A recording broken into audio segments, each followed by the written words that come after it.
The story begins with 28-year-old Emily, a graphic designer living in a bustling city. After a tough breakup, she moved into a cozy one-bedroom apartment on the edge of town. The area was quiet, almost too quiet, but she enjoyed the peace. One night, as she worked late, she felt a sudden chill. Looking out her window, she saw a man standing across the street, just under a flickering streetlight. He wasn't doing anything, just standing, staring at her window. She brushed it off as a random passerby. The next morning, Emily noticed her mailbox was open. Inside was a note written in messy handwriting. "You looked beautiful last night." She felt a knot in her stomach. She told herself it was a prank, maybe some teenager trying to scare her. She ignored it and went about her day, but the uneasy feeling lingered. Over the next week, small, unsettling things began to happen. Emily found her trash bin tipped over, her doormat moved slightly, and once, the lock on her front door seemed tampered with. Then came another note. "I like the red sweater you wore yesterday." Emily's blood ran cold. Someone was watching her. She called the police, but they couldn't do much. Without direct threats or evidence, it was hard to take action. She decided to install a security camera outside her door. The footage from the first night shocked her. At 3 a.m., a man in a dark hoodie approached her door. He stood there for minutes, just staring at the peephole. Then he placed his hand on the doorknob and turned it, testing the lock. Emily didn't sleep that night. She showed the footage to the police, who promised to patrol the area. But the man didn't stop. He began leaving small gifts outside her door, flowers, candy, and once, a framed photo of her walking to her car. The photo had been taken from behind, and the realization that he was following her made her feel trapped in her own life. Emily confided in her best friend, Sarah, who insisted on staying over one night. That night, they heard the sound of someone tapping on the living room window. Sarah pulled back the curtain, and there he was, the man in the hoodie, his face pale and eyes wide. He pressed his hand against the glass and whispered something they couldn't hear. Sarah screamed, and the man bolted. They called the police again, who arrived quickly but couldn't find him. The officers suggested Emily stay somewhere else for a while. Emily decided to move in with Sarah temporarily. She packed her belongings and left the apartment behind. But the nightmare wasn't over. One night at Sarah's house, Emily woke up to the sound of faint scratching. She thought it was an animal, but as she got closer to the front door, she heard it. Someone was whispering her name. She froze. Sarah called the police, but by the time they arrived, the man was gone, leaving behind a note pinned to the door with a knife. "You can't hide from me." Emily and Sarah decided to install more cameras around the house. For weeks there was no sign of him, and Emily began to feel safe again. But then came the final, horrifying encounter. One evening, Sarah was out, and Emily was alone in the house. She heard the sound of footsteps upstairs. Her heart raced as she realized she wasn't alone. She grabbed her phone and locked herself in the bathroom, calling 911. The operator stayed on the line as Emily whispered her situation. She could hear the footsteps getting closer. Then there was silence. The police arrived minutes later and found the man hiding in the attic. He had a bag with duct tape, a knife, and photos of Emily. The stalker was arrested, and Emily's ordeal finally ended. But the trauma stayed with her. She moved to a new city, changed her name, and started over. Yet every time she felt someone's eyes on her, she couldn't help but wonder if he'd ever truly let her go. Emily's life began to settle into a new routine after moving to a distant city. She changed her name to Olivia, dyed her hair a darker shade, and kept a low profile. For a while, she felt free. The days were peaceful, and she started working from home to avoid being too visible. Months passed, and Olivia began to feel a sense of normalcy. She joined a local book club, made a few friends, and even started therapy to deal with the lingering anxiety. Her therapist, Dr. Matthews, reassured her that it was natural to feel hypervigilant after such a traumatic experience. But then, the nightmares started. In her dreams, she was back in her old apartment. The man in the hoodie was outside, his face pressed against the window, whispering her name. She'd wake up drenched in sweat, heart pounding, and unable to shake the feeling of being watched. One day, Olivia received a package at her new address. She hadn't ordered anything, so she assumed it was a mistake. But when she opened it, her heart dropped. Inside was a single red sweater, identical to the one she had worn on the night the Stalker left his first note. Her hands trembled as she sifted through the box. Beneath the sweater was a note. "Did you really think you could hide?" Panic set in. She called the police, but without a return address or any clear evidence, they couldn't do much. Olivia began to feel like she was losing her mind. She double-checked her locks, avoided social media, and even stopped attending her book club. One night, as she was scrolling through her phone in bed, she noticed something strange. Her phone's front-facing camera flickered for a moment. Dismissing it as a glitch, she turned it off and tried to sleep. The next morning, Olivia woke up to find her phone on the nightstand, its camera facing her. On the screen was a notification. One new video recorded. Shaking, she opened the file. It was a video of her, sleeping, taken from her phone's camera. Her blood ran cold. She realized someone had hacked into her phone and had been watching her. Terrified, she went to the police again, showing them the video. This time, they took her seriously and began an investigation. Olivia replaced her phone, changed her locks again, and installed even more cameras in her apartment. But the sense of security was fleeting.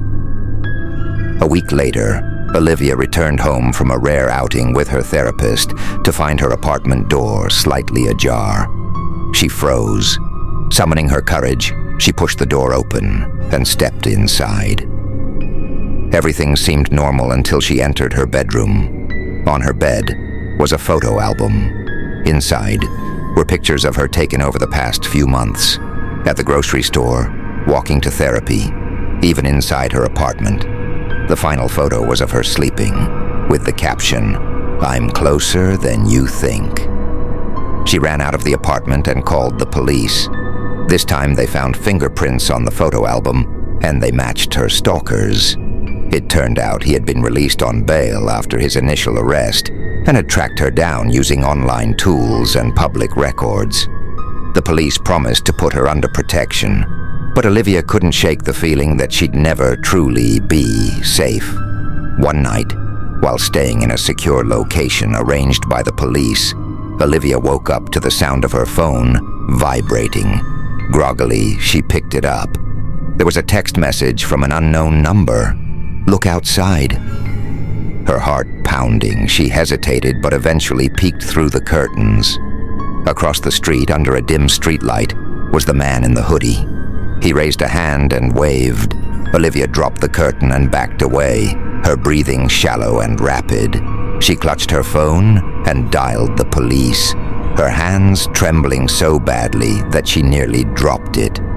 The operator's calm voice barely cut through her panic as she explained what had happened.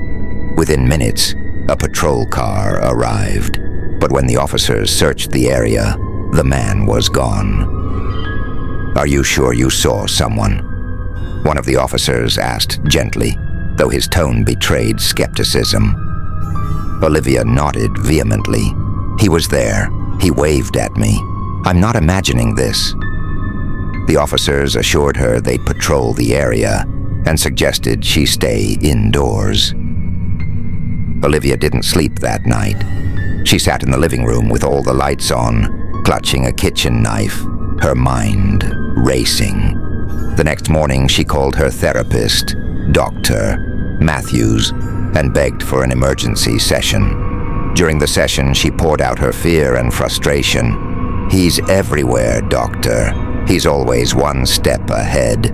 How does he know where I am? I can't keep running forever."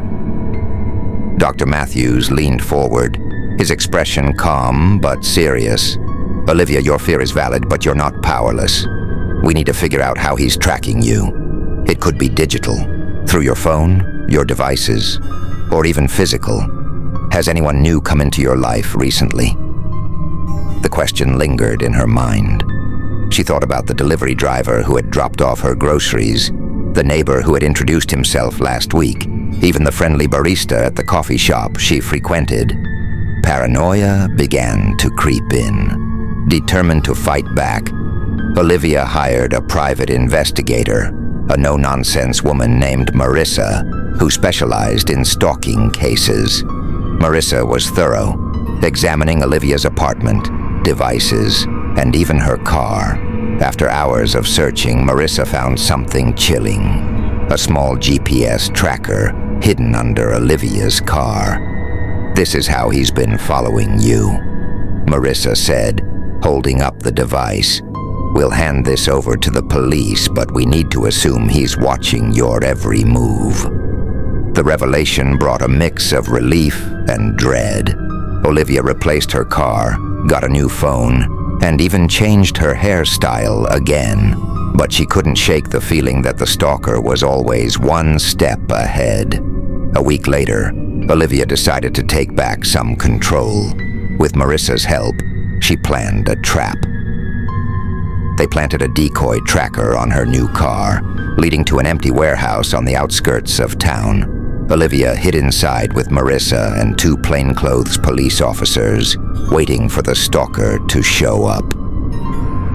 Hours passed in tense silence, broken only by the occasional sound of distant traffic. Just when Olivia began to think the plan had failed, they heard the crunch of footsteps outside. Marissa motioned for everyone to stay quiet. The door creaked open, and the stalker stepped inside, his hoodie pulled low over his face. He moved cautiously, scanning the room, but he didn't notice the officers hiding in the shadows. "Now," Marissa whispered. The officers sprang into action, pinning the man to the ground before he could react. Olivia watched from the shadows, her heart pounding as the stalker's face was finally revealed. He was older than she'd expected, with a gaunt, pale face and eyes that burned with obsession. As the police cuffed him, he turned his head toward Olivia and smiled, a chilling, empty smile. "You can't stop me," he said, his voice calm. "I'll always find you." Despite his ominous words, Olivia felt a weight lift as he was dragged away. The police assured her that with the evidence they had, he would face significant jail time. But Olivia couldn't fully relax, even after the trial, where the stalker was sentenced to 20 years in prison. She kept looking over her shoulder. The fear didn't leave her. It had become a part of her. Months later, as Olivia began to rebuild her life, she received a letter in the mail. It had no return address, but she recognized the handwriting instantly. "I told you I'd always find you." Olivia's hands trembled as she held the letter. The words felt like icy fingers wrapping around her throat. How could he have sent this? He was in prison. The police had assured her that he wouldn't be able to contact her. She called Marissa immediately, her voice barely above a whisper. "He sent me a letter." "Are you sure it's from him?" Marissa asked. "Yes, it's his handwriting. I know it." Marissa promised to come over. In the meantime, Olivia locked all her doors and windows and sat in the corner of her living room, clutching her phone like a lifeline. When Marissa arrived, she carefully examined the letter. "There's no stamp, no postmark. This wasn't mailed. Someone delivered it directly to your mailbox." Olivia's stomach churned. "You mean he has someone on the outside?" "It's possible," Marissa said, "but it's also possible someone else is trying to scare you, someone who knows about your case. We'll have to look into it." The next day, Marissa took the letter to the police. They confirmed it was the stalker's handwriting, but they couldn't explain how he'd managed to send it. They promised to investigate, but Olivia could tell they didn't have any solid leads. For the next few weeks, Olivia tried to go about her life, but the paranoia grew worse. Every shadow, every creak in the house, every unfamiliar face on the street felt like a threat. Then, one night, she woke to a strange sound. It was faint, almost imperceptible, but it was enough to jolt her awake. She lay in bed, straining to hear. There it was again, a soft scraping, like something being dragged across the floor. Heart pounding, Olivia grabbed her phone and crept out of bed. The sound seemed to be coming from the kitchen. She moved slowly, her breath shallow, gripping the phone tightly. When she reached the kitchen, she flipped on the light and froze. On the kitchen table was another note, written in the same familiar handwriting. "Did you miss me?" The sliding door to her backyard was slightly open, the lock visibly broken. Olivia's scream caught in her throat as she backed away. She called 911, her voice shaking as she tried to explain what had happened. The operator assured her that officers were on their way. But before they arrived, Olivia heard it again, the sound of footsteps, this time coming from inside the house. She grabbed a knife from the kitchen counter and backed into a corner, her eyes darting around the room. The footsteps grew louder, closer. Then they stopped. "Olivia," a voice whispered from the darkness. Her blood ran cold. It was him. Before she could react, the police arrived, their flashing lights illuminating the house. The footsteps retreated, and by the time the officers entered, the intruder was gone. The police searched the house and found no sign of forced entry, other than the broken lock on the sliding door. But they did find something else. A small hidden camera placed in the corner of her living room. "He's been watching you," one of the officers said grimly. The discovery sent Olivia spiraling into fear and anger. She decided she couldn't live like this anymore. With Marissa's help, she began researching her stalker's background, desperate to understand how he could still be tormenting her. What they uncovered was horrifying. The stalker, whose name was revealed to be Richard Hayes, had a history of obsession. He had terrorized multiple women before Olivia, and in one case, he had even managed to manipulate another inmate into continuing his harassment while he was incarcerated. This wasn't just a stalker, it was a network. Olivia realized she wasn't just dealing with one man. Richard had accomplices, people willing to do his bidding even from behind bars. Determined to fight back, Olivia and Marissa worked with the police to set a trap. They staged a fake news story online, announcing that Olivia had moved to another city. The idea was to lure whoever was helping Richard into making a mistake. The plan worked. One of Richard's accomplices showed up at the fake address, only to be arrested by undercover officers. Under interrogation, the accomplice revealed chilling details about Richard's network. But the most terrifying revelation came when the accomplice admitted this. Richard doesn't just want to scare her. He wants to make her his. The police tightened their surveillance on Richard, but Olivia knew she wasn't safe. Not yet. She decided to confront him directly, to look him in the eyes and let him know she wasn't afraid anymore. With police protection, Olivia visited the prison where Richard was being held. As she sat across from him in the visitation room, his eyes lit up with that same eerie smile. "You came to see me," he said, his voice calm and mocking. "I knew you would." Olivia leaned forward, her voice steady despite the fear gnawing at her. "You don't own me. You don't control me. And you never will." Richard's smile faltered, just for a moment. "I'll always find you," he hissed. "Not this time," Olivia said, standing up. "Not ever again." As she walked away, she felt a flicker of hope. She wasn't free yet, but she was fighting back,